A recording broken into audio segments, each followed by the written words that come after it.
some degree of universal cuts, and then perhaps a targeted secondary cut, perhaps for people who might be beneficiaries of certain financial aid.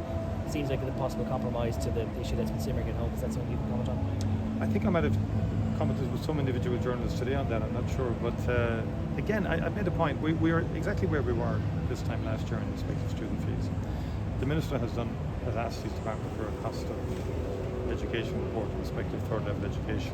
In particular, that will come back to the Minister as you come to the Cabinet. And there are a range of priorities the Minister has.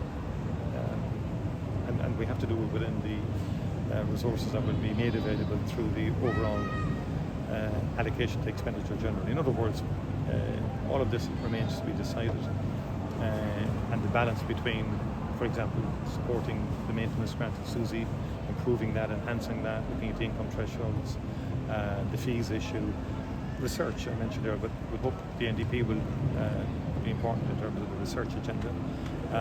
But we haven't, no decision has been made in terms of such a divide, as you put it. And I would just caution against, there's a lot of kind of speculation and excitement and noise and so on like that. I mean, we just have to, first of all, get the ministers negotiating bilaterally with Jack Chambers, as happens every year in respect to the budget.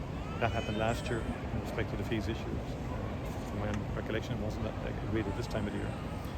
And remember, last year the cost of living package was 2.6 billion. I mean, so the whole range of issues were provided for within that. And so what we hoping to be doing is making more sustained provision in the mainstream estimates for a range of issues to help people get through next year and improve their situation. But again, housing is going to be has to be the priority. Disability, child poverty.